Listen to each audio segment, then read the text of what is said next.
kuti yekutanga yandinayo inoza kuti sidiri sei nekuti andisizi kuti nekuda kwei vamwana vachizoranga vana kusvika level iyoyo. Asi pane nhau hangu yandakamboona mwana akanga achiita se akavata pamubhedha akasvuka makumbo. Indikati wakachairwa chii chakaitika izvokana wakarohwa nababa vake. Ndakaona hangu yakanyorwa pane imwe article. Asi ndadero manje why would you mubereki do that? Ndakambonga asi ndi stepfather varova mwana kusvika level iyoyo. Asi nyaya yacho yavakamborovera inhau yekuti inotosira kwanzi mwana uyu ane makore 12 akarohwa neshamu nababa vake kukwatuka kunge akatsva and ari hospitalized kumarondera kubva musi wa8 October. Baba vacho vari on the run. Ndo zvakaitika ipapo.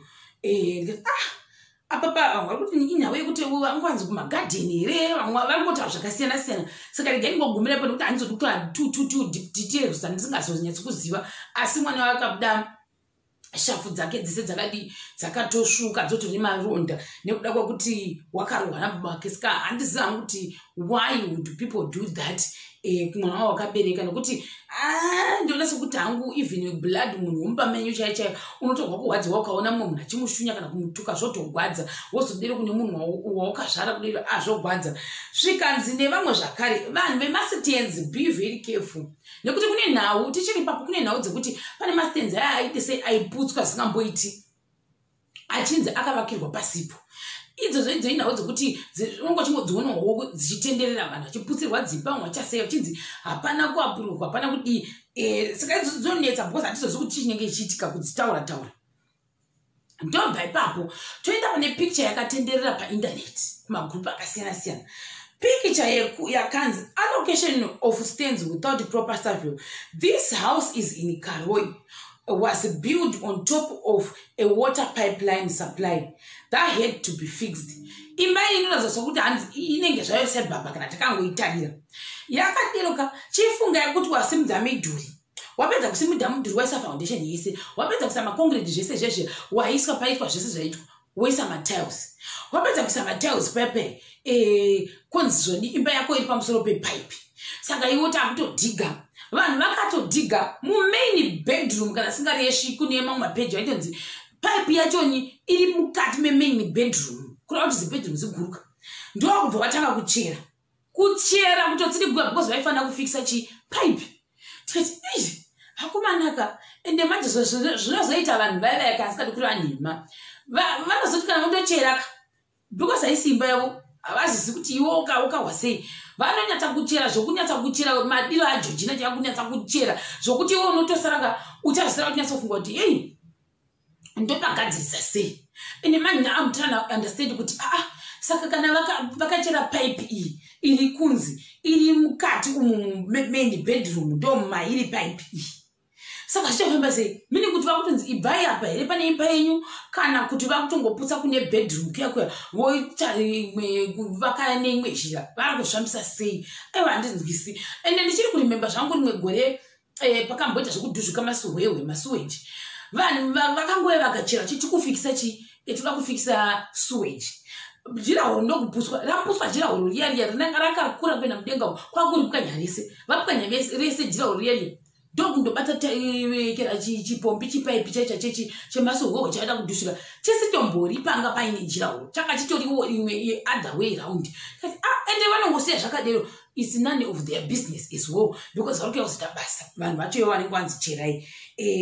Ndozvandokwanisa kumboti nditaura ipapo. Tochibva ipapo toenda pane imwe nhau yavamwe sisi kana kuti vamwe sistering vakabuda vachisa nyama mukati kutora nyama yaipisa ndokuisa mukati meekera memashuku vakaisa mai mwana vakambomvera vachimvomvera nyama iyaiya kwavanga vaenda kundorya kumafura mhepo ikoko. Handisi kuti vakanga vataimira iye munhu uya wakanga atengera mukomana ndofunga ndiye waibudisa mari ndobva nyama iye papape ndobva vaisa muchiplastiki ndokuisa pichi mushashiko mukati memashuku iwayaya matambaya ndomavakadi mavakaisa sisi vaya kuri kutsva naiwe unotsva zvokunotichira pakati pane kuti unozoziva toita sei kana wamapisa ari very delicate aiwa uda kuisa ipapo kana wamapisa inotodii. Tikati hazvina kushata apapa zvimasafana zvavo zviri patebho.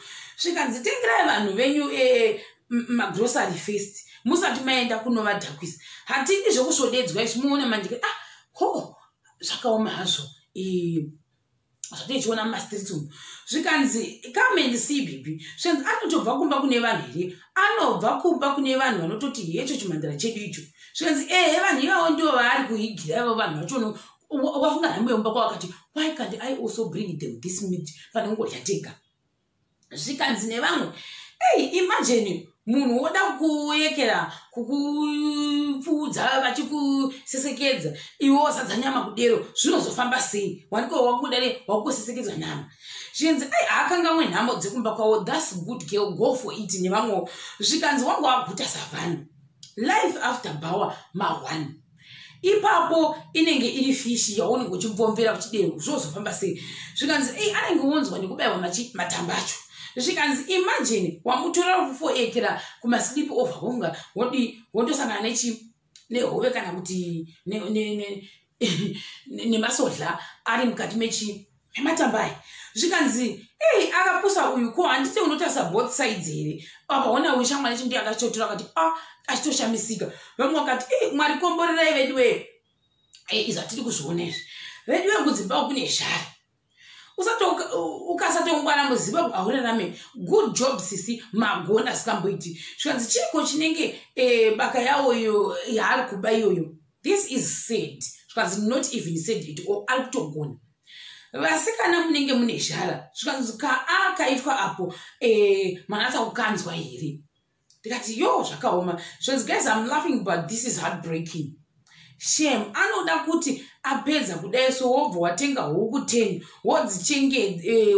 wodzigochesa dzese womuti idya upedze akasapedza ndoda kurova nevamwe zvikanzi I hope unozokwanisa kuzviitawo izvozvo kwauri kusaidi koko naushata zvikanzi uyaone mwana wamai vako apa timu iri redichiti I don't drink this and that ndozvanenge vachiita vanhu vavavo zvikanzi ada kuzosevesa sadza kuseni kokumba munenge muchitswanya nedombo here kana munoita sei amwe wakati I can relate ini ndotomeka sure kuti ndoenda kumba ndakazadza nyama ndozvandinotoita that's my rule nevamwe avo zvikanzi very sad indeed situation iri kumba kwedu ndanzwa kusvoda ndindatora mufanani video kukabayiwa nemasahoniita sei vedu vemusadero vanonyanya kuda kuzviita maslay queens ivo vachivata nezhara hanzi idzi dzangowo acting nevamwe wavo zvikanzi paneka kabudapo kakaoma kati kuiwo asawira vaizotorawo asawira wamwe wachitora nyama nekuda kwei konowochisa kuku chotenderera kozvinomunhu uchisa nyama mukati meekera mukati umomumu memanhasingeni iwaya this is the most embarrassing thing I've ever seen zvikanzi type yaungaigoni serious yakarwa apa ndeyebasa chero but akangwana kana achase mazogara I'm proud of it because imwe mari ndiye shonga aupiwi kana 1 rand because angatiza aubate kana kobo yangu ndo mamwe mapoints angachibuda zvawo ipapa pamusoro penhau yemusikana wakanokora nyama mukati mechibhokisi akaisa mukati mekera meshashiko yake ndozvandokwanisa kungotaurawo zvangu mukati mevhidiyo ndichakubata zvakare pachikamu chinotevera.